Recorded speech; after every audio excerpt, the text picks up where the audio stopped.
Sabi nila, umusumpa.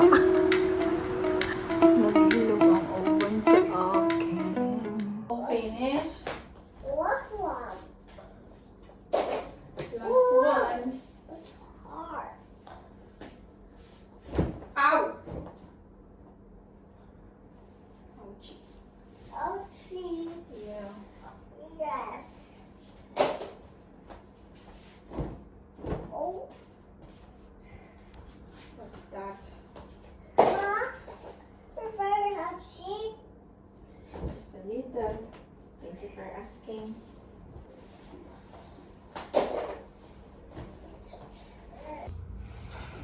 Come on, let's put on our jacket. Is this just wash? Yeah, you did it. Put it back on the couch. Help, Mom. Put it back on. Try, go.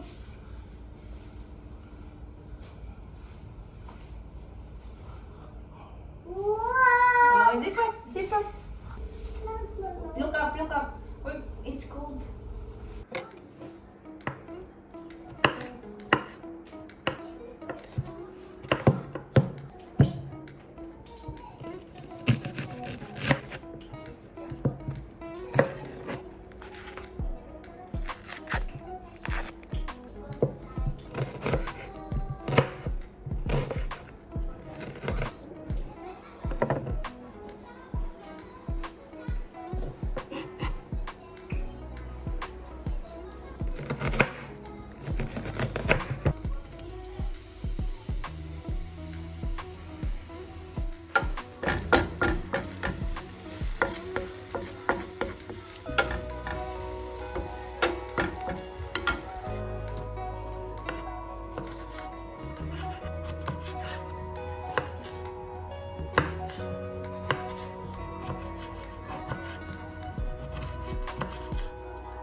I-off na natin ang flame at takpan. Hayaan na lang natin ang sabi nga nila ay residual heat. Yan na, luto na. Naman tayo ay kakain ng lunch. Niluto ko na muna para hindi mamaya. Ang aking kakainin ay leftover pasta. Ang ating pasta, ito ay parang yung sa atin ay parang skinless. Parang skinless siya na yan, ano lang, kinat ko. Mama! Tapos, Mama! yes. Tapos, ito ay dried tomatoes. Tapos yun lang. Bali, ano siya, oil-based. Paminta, paprika, yung nor na powder na katulad ng pinakita ko kanina. Tapos, konting garlic powder. Tapos yan. At dahil mahilig ako sa maanghang, maglalagay tayo nito. Our Kitchen chili garlic oil. Yan, yung asawa ko naglalagay din ito pag kumakain siya ng ganitong pasta. Pag oil-based, masarap ang may maanghang. Yes.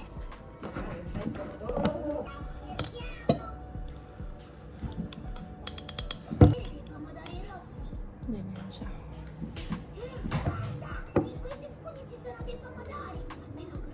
Napadaling ko ako.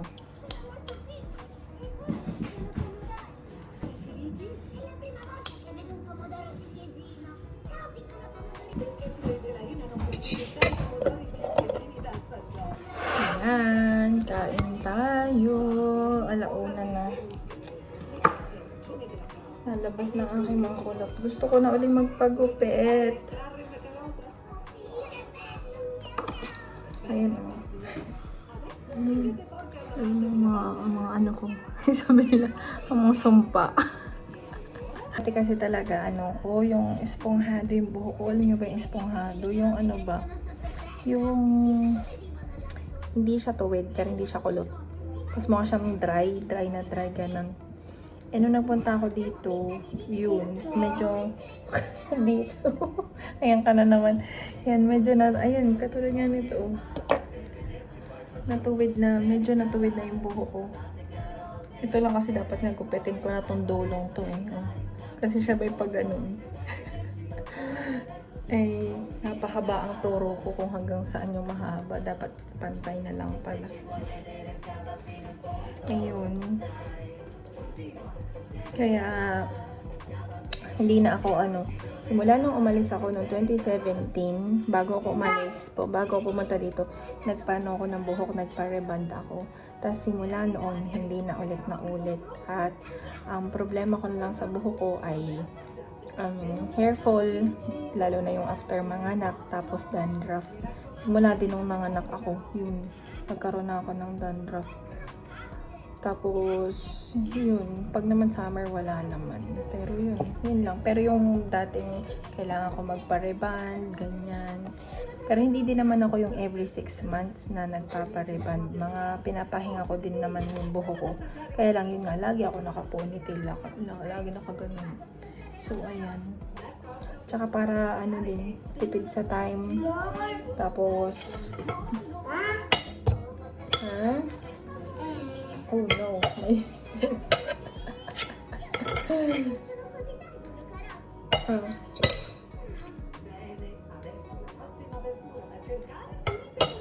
Tipid sa time at saka tipid sa shampoo. Ayun. Tsaka para yun nga. Hindi ako lagi nakapony yung buhok. So ayun. Kumain na tayo dahil ako ay magre-ready bago ko to patulogin. Magre-ready na ako para sa pagsundo. Kasi kalimitan nagigising siya ay magbibihis na lang, konting oras na lang at susundo na kami kay ate. So ayun, kailangan nakapag-ready ako.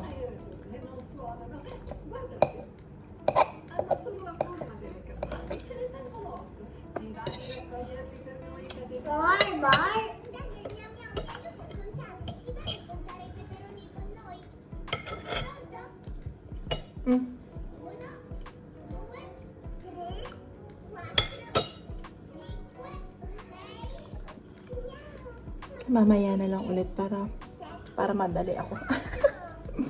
Kasi pag nakaharap ako sa camera, magsasalita ako na magsasalita. So, matatagalan ako. Magkukulang ang tulog ni baby. Later ulit. Yan, tapos na tayo kumain.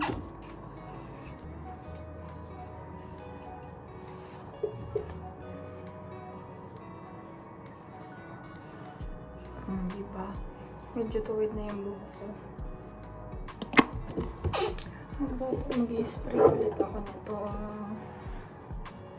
Anti-hair loss tonic.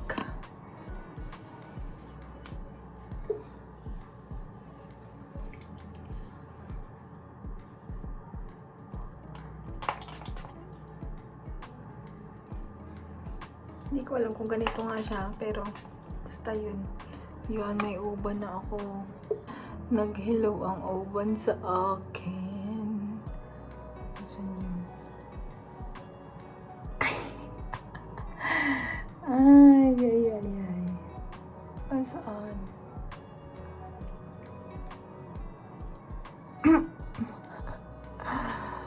Oh no.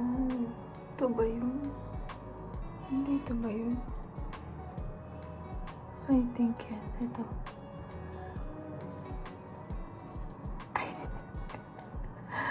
Ay, sana. Oh no. Ilan bang buhok to? Ay, ayun, ayun. Ay, nawala! Sana po? Ito. Ito. Ah, puti pa yung, itim pa yung dulo. Ah!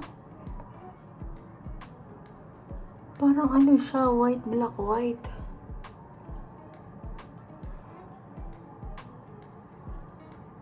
Oo nga, alternate siya, oh. Black, white, black, white. Oh, tas yung kanto. Oo nga, black, white, black. Oh, tapos white ulit, tapos black ulit. Ba't ganun? Ganun na ba ang uban ngayon? Ba't ganun yung uban ko? Hindi ko mapunod. Hindi pala kita. Dito, oh.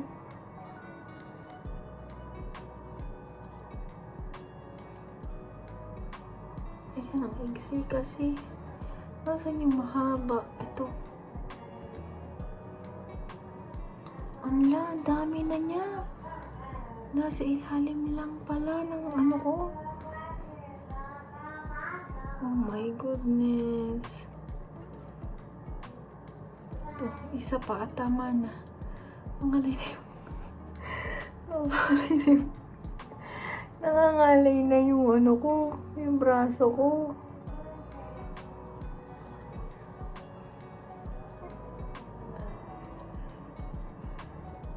Ayun. Ayun siya. Yung batok kahaba. Ayan. Ito siya kahaba. Pero all white naman siya. Ay nako, ng video para magbunot ng uban. Ano ba yan? Oh no. Kaya na ganun talaga. Pero kausap ko nga yung pinsan ko dati. Yung pinsan ko dati. Kausap ko nga yung pinsan ko nung isang araw. Yung anak niya, 18 at 19 na. Yung dalawa niya yung dalawa, panganay at pangalawa. Ngayon, sabi ko, ang tanda ko na pala. Ang tanda ko na kasi, yan nga, dati mga baby pa sila, ganyan. Tapos, 18 at 19 na pala. Sabi ko, pero hindi ko naman ramdam na matanda na ako. Kapag lang ganun, yung kapag lang may na-realize mo bigla na, ay, yung mga baby dati, ilang taon na sila ngayon. Yung ganun ba? Pero yung, hindi, yung, kumbaga sa pang everyday, hindi naman. Unless na lang yung ano, may kukunin ako sa ref. May kukunin ako sa ref na, ayan, ganito yan. Matanda na, masakit ang balikat. May kukunin ka sa ref, tapos, Yung igaganan mo. Okay, yung dati, yung isa pala yung baby ko, may kukunin ako sa ilalim ng ref. Tapos, pag ganun ko,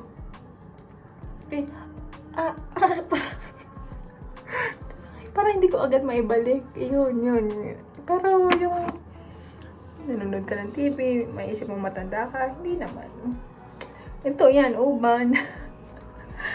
Pero, ayun nga, sabi nga, age is just a number. So, huwag natin isipin kung ilang taon na tayo. Ayan na, ang lababo, puro na buhok.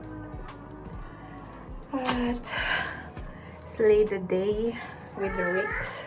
Yes, baby! Sabihin ng baby ko, sinong kausap ni mama doon? Yan. Pero ako magtututbrush muna. Ayan, ating toothpaste. Mag-wash naman tayo ng face. At ito, ang ating gagamitin, Ricks Skin Radiant Boost Clarifying Set. Binuksan ko to kahapon kasi pinadalhan ako ng kapatid ko ng toner. Na-excite yata ako sa paggamit. Ito, na-excite yata ako sa paggamit. Todo tak-tak ako. Nakagamit na ako nito dati. Once or twice. Ito yung mild na mild na parang rejuvenating set. Yung ba mga nagpipil ganyan. Depende sa skin ko magpipil. Pero ito yung mild version. Dalawa kasi yung clear balm yung isa. Matapang yung isang yun.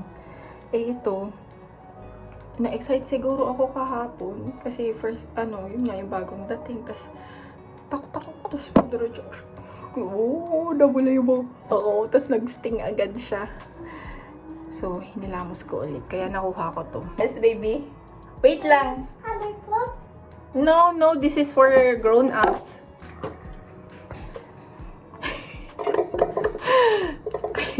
Natawa ako. Ayan siya. Ano bang... Ayun, parang gel type. Parang ganun, transparent. Ayan, tapos na. Yung nakita ko sale, gamot yung bibiling ko sa pharmacy. Pero nakita ko sale, yung parang moisturizer, ganun. Kumuha ako ng isa. Tapos parang may dala pa ako noon na galing sa Pinas na pang facial wash. So, hindi na ako kumuha ng facial wash, yun lang moisturizer, no? Tapos wala pa akong sunscreen or something na SPF noon. Tapos ako, ang bango, may mayaman. Pero hindi na inaulit. Kasi, nung time na yun, parang feeling ko nag-skincare ako. Self-care, ganyan. Self-care mommy. Nahulog yung ko sa bed.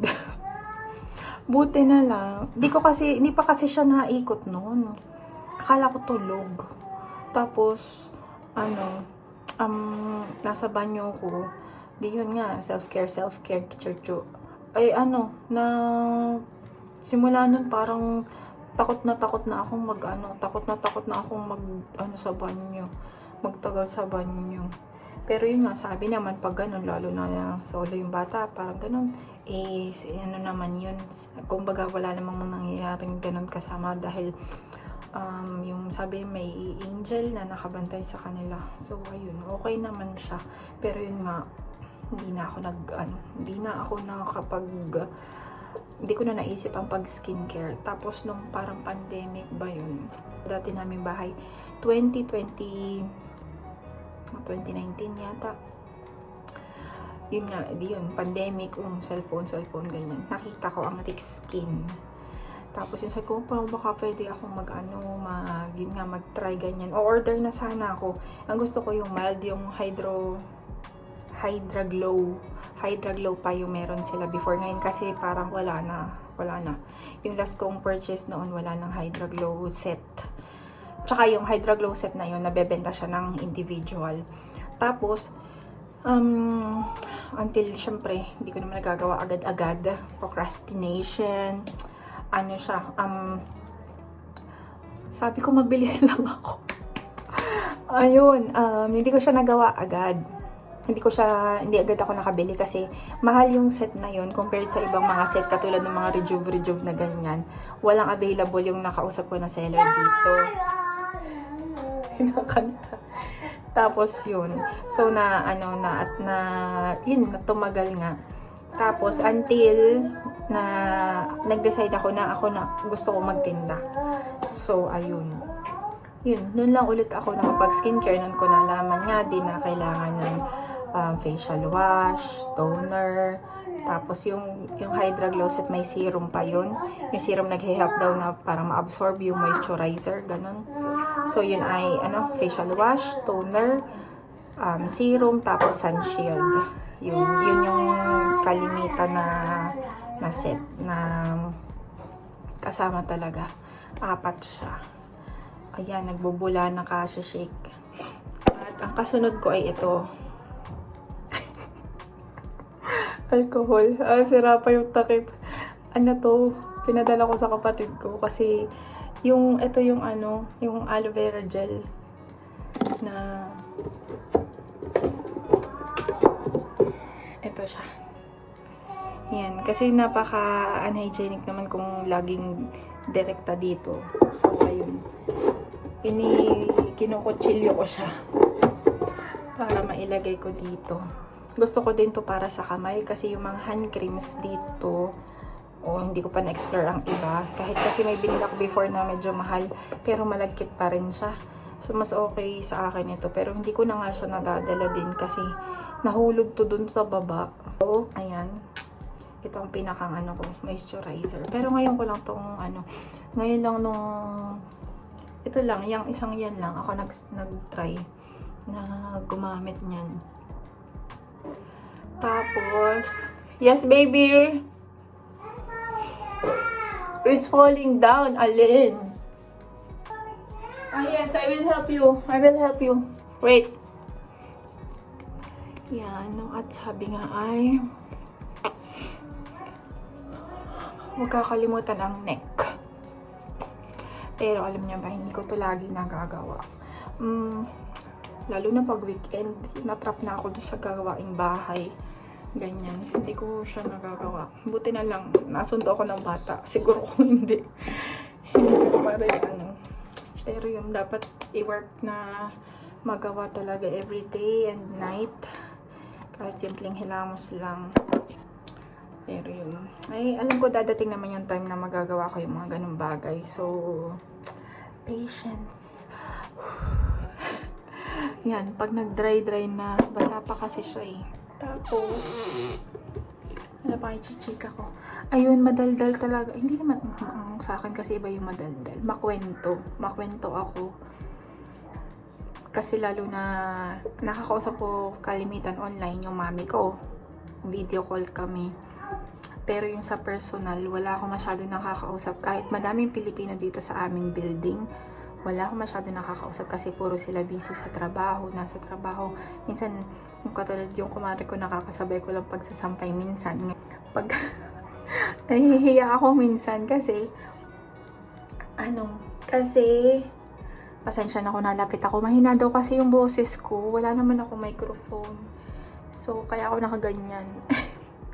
Yun, pag nakasabay ko siya sa tulungan na natin itong mag-dry.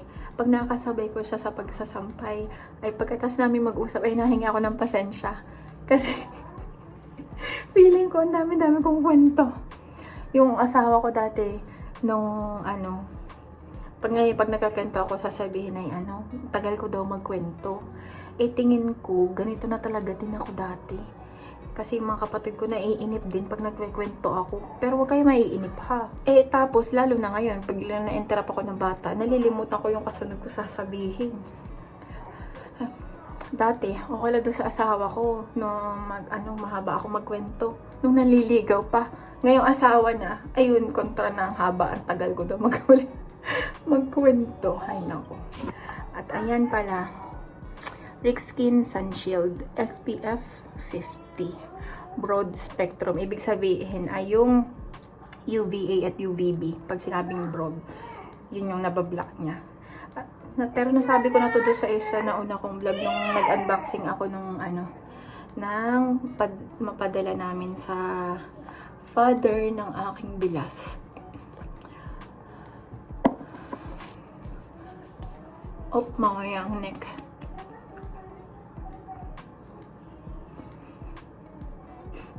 Sabi nga, dapat daw pati tenga. Lagyan natin ngayon. Pero hindi ako, hindi ako nag-ano sa tenga. Ewan ko ba. Siguro pag summer.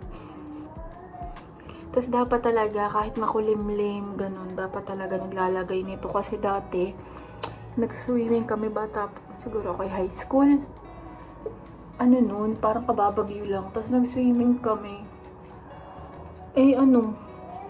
Akala ko hindi mangingitim. Pagtanggal ng damit, kitang-kita yung ano dito, sunog na sunog pala. Kuya yun, patunay na talagang nagtatago lang si Haring Araw, nagpapahinga lang siya. Siguro yung masamang pakiramdam. Ayun, balik din natin ang takip. Yan. So, yun lang. At tama na ang aking chika. Ang dami ko na nasabi. Magpapatulog na muna ako dahil mamaya susundo na kami. Kukulangan na tulog ang bebe. Okay, see you later. Another thing to prepare bago matulog ang bata ay ang aking kape. Akala mo na-film ka, hindi pala. Ay, naku. I know you're writing it on the wall. You're writing it on the wall. I told you. You should not use it on the wall.